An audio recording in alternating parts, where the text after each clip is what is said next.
अस्सलाम वालेकुम, मैं हूँ फाइजा सिद्दीकी और आप देख रहे हैं मेरा यूट्यूब चैनल। नाज़रीन, बड़ी खबर आज आपसे शेयर करेंगे कि इस्लामाबाद हाई कोर्ट ने कैप्टन रिटायर्ड सफदर और एजाज अहसन के खिलाफ तौहीन अदालत केस की जो दरखास्त है वो निपटा दी है आज इस्लामाबाद हाई कोर्ट ने। लेकिन खबर क्या है? खबर ये है कि जो अदालत की तरफ से रिमार्क्स आए हैं चीफ जस्टिस अतर मिनल्ला साहब की तरफ से, वो बड़े कोई हैरानकुन भी हैं और सबको उस पर बात करनी चाहिए। उन्होंने कहा है कि अदालतों के बारे में जो है वो बातें होती रहती हैं, अदालतों के बारे में जो है वो इस पर वीलॉग्स बनते रहते हैं, अदालतों का मजाक उड़ाया जाता है, मगर अदालत को इस चीज़ से फ़र्क नहीं पड़ता, कोर्ट को फ़र्क नहीं पड़ता। और उन्होंने कहा कि हमारे फैसले ये फैसला करेंगे कि लोगों को हम पर कितना एतमाद है।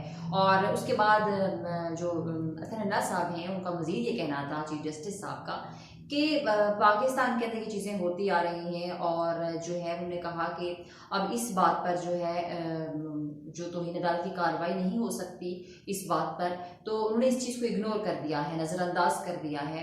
और उन्होंने कहा कि अदालत को कोई फ़र्क नहीं पड़ता कौन क्या कह रहा है, कौन क्या सोच रहा है, इससे फ़र्क नहीं पड़ता।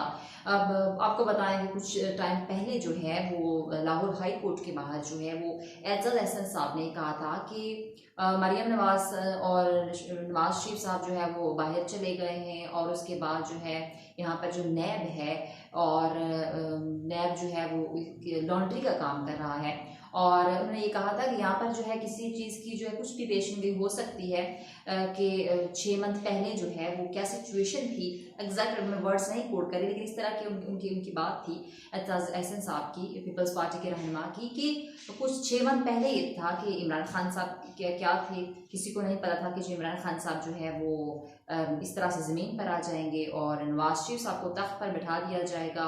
और इस तरह की बात एजाज साहब ने की। उन्होंने कहा कि यहाँ पर कुछ भी पेशगोई की जा सकती है, हालात कैसे बदल सकते हैं। उन्होंने कहा कि उन्हीं एवनफील्ड जो अपार्टमेंट्स हैं सॉरी, वहाँ पर बैठ कर नवाज शरीफ साहब और मरियम नवाज साहिबा हमें मुंह चढ़ा रहे हैं और हम जो है वो कुछ नहीं कर रहे। तो ये चीज़ें थी। और कुछ टाइम पहले जो है वो ये भी कहा गया एजाज अहसन साहब की जानिब से वज़ीर दाखिला जो वफाकी वज़ीर दाखिला है राना सनाउल्लाह साहब को ये कहा गया कि भाई आप जो कह रहे हैं कि आप एक खसार बांध लेंगे लॉन्ग मार्च के हवाले से, तो आपको नहीं पता कि इस खसार के बाद जो है वो कौन सी अथॉरिटी है। तो इस तरह की बातें जो हैं वो कानून के हवाले से, अदालतों के हवाले से, ऑब्वियसली अदालतों को डायरेक्टली अगर नहीं भी कह सकते तो इनडायरेक्टली एजाज अहसन साहब ने बातें की हैं, जिसकी बिना पर जो दरखास्त थी उसकी समाअत जो है वो हुई। और उस समाअत में अदालत की तरफ से चीफ जस्टिस अतर मिनल्ला की जानिब से ये कहा गया कि उन्होंने इस चीज़ को सीरियस नहीं लिया। उन्होंने ये कहा कि ये चीज़ें होती रहती हैं, व्लॉग्स भी बनते हैं, अदालतों के खिलाफ बातें होती हैं, लोगों के दिल में जो आता है वो ये बात करते हैं, इसके लिए प्रॉपर कोई मामला होना चाहिए। उन्होंने कहा कि इस बात पर अब जो है वो पूरी अदालती कार्रवाई नहीं कर सकते और उन्होंने ये कहा कि हमारे फैसले जो है वो बताएंगे। सवाल ये पैदा होता है कि चीफ जस्टिस साहब जो हैं क्या इतनी सी बात पर आवाम को मुतमईन कर सकते हैं? क्या एजाज अहसन साहब जो हैं वो ठीक बातें कर रहे हैं? बहुत सारे टाइम पहले आपने देखा कि अदालतों की जानिब से बहुत सारे ऐसे फैसले हुए हैं जो आज तक मुतनाज़े हैं, जिन पर आज तक बात होती है। भुट्टो साहब का जो फैसला आया था, क्या वो फैसला सही था? अदालतों ने बहुत सारे ऐसे फैसले दिए जिस पर सवाल उठाते हैं लोगों का एतमाद उठ चुका है। लोग ये कहते हैं कि जो बड़े सतह के बड़े केसेस होते हैं उन पर तो अदालतों का जो नोटिस होता है या जो अदालतों की पूरी कार्रवाई होती है वो तो मुतनाज़े है ही है, लेकिन छोटे फैसले जो होते हैं, छोटे फैसले नहीं, मुझ जैसे और आप जैसे लोगों के, कॉमन लोगों के जो मामला होते हैं अदालतों के अंदर, उनको इतना लंबा घसीटा जाता है कि फैसले आने तक, यानी जब तक किसी मामले का फैसला आता या तो बंदे की डेथ हो जाती है या फिर उसके बच्चों के आगे बच्चे वो फैसला सुनते हैं, यानी इंसाफ बहुत देर से होता है, तब इंसाफ मिलने का कोई फ़ायदा नहीं होता। तब वो इंसाफ जो है बल्कि और ज़्यादा इंसान को दुख होता है कि जो बहुत लेट इंसाफ मिला। तो ये मामला है हमारी अदालतों के साथ। अदालतें क्या, जब नवाज शरीफ साहब बाहर गए तो क्या ये सारा मामला ठीक था? क्या केसेस को कीनली देखा गया और नवाज शरीफ साहब को फिर उसके बाद जो है वो भेजने का फैसला किया, इजाज़त मिली कोर्ट से, तभी नवाज शरीफ साहब गए। अभी जो नवाज शरीफ साहब वापस आना चाह रहे हैं तो अदालतों के अंदर से मुआफ़ी करवाए जाते हैं। और जब जिसकी हुकूमत आती है, क्या अदालतों के अंदर जो चीफ जस्टिस होते हैं या जो भी पूरी कमेटी होती है, जो भी मामला होता है, जितने बेंच होते हैं, क्या वो सही फैसले करते हैं? क्या वो किसी के दबाव में नहीं आते? क्या वो किसी थर्ड पार्टी के दबाव में नहीं आते? या फिर क्या उनको स्पेसिफिक हुकूमत, जो भी एक टाइम पीरियड पे हुकूमत होती है, वो हुकूमत उसको मजबूर करती है, या इतना दबाव होता है कोर्ट्स के ऊपर, अदालतों के ऊपर, जस्टिस हजरात के ऊपर, कि वो फिर इस तरह के फैसले देते हैं जो मुतनाज़ होते हैं। बात बेसिकली ये करने की थी कि कोर्ट मुतमईन तो कर देती है स्टेटमेंट से।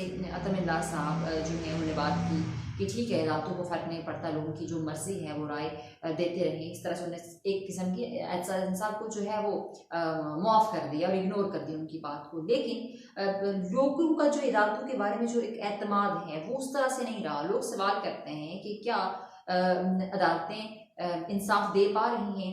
क्या अदालतों के अंदर मुझ जैसे और आप जैसे किसी कॉमन शख्स को इंसाफ मिल रहा है?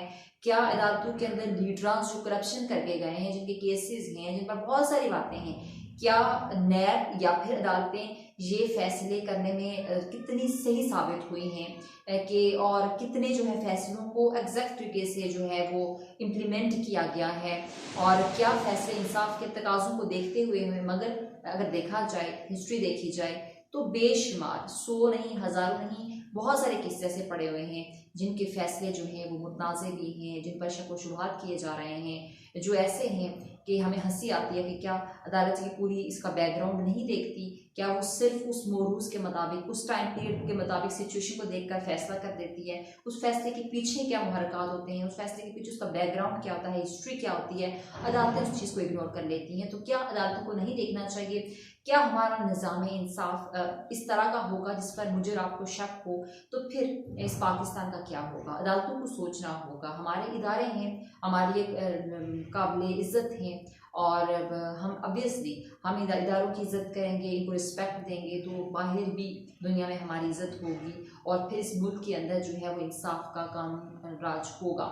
लेकिन सवाल ये है कि क्या अदालतें कुछ सबक सीखी हैं पुराने फैसलों से? चीफ जस्टिस साहब जो भी गुजरे हैं, उन पर बहुत सारे सवालात उठे हैं कि उन्होंने किसी पर ये जानबदारी का इल्ज़ाम हुआ, किसी पर ये इल्ज़ाम हुआ कि आपने जो है वो बहुत फ्री हैंड दे दिया फलां सियासतदान को। जिस टाइम पीरियड पे जो चीफ जस्टिस साहब जो उनके बेंच रहे हैं, उन पर सवालात उठते रहे हैं। तो हमारी अदालतों को ठीक होने की ज़रूरत है, उसमें बहुत सारी चीज़ों को इम्प्रूव होने की ज़रूरत है। अगर चीफ जस्टिस साहब ये बात कहकर मुतमईन हुए हैं, तो फिर ये वो बेहतर जानते हैं कि वो कैसे मुतमईन हो गए हैं। क्या वो आवाम को मुतमईन कर पाएंगे, या फिर आगे भी ऐसे ही फैसले होते रहेंगे जिस पर हमें और आपको शक भी होगा, और हम और आप उस पर भी मुतमईन नहीं हो पाएंगे? और एक ऐसे कोर्ट के अंदर हम कैसे अपने फैसले लेके जा सकते हैं जिसके पुराने रिकॉर्ड शुदा ऐसे ऐसे मामलात पड़े हों, ऐसे फैसले पड़े हों जिस पर हमें ऑलरेडी शक हो? तो अदालतों को ठीक होने की ज़रूरत है। वीडियो अच्छी लगी तो ज़रूर बताइएगा। अपने मेज़बान फाइज़ को इजाज़त दीजिए। अल्लाह हाफ़िज़।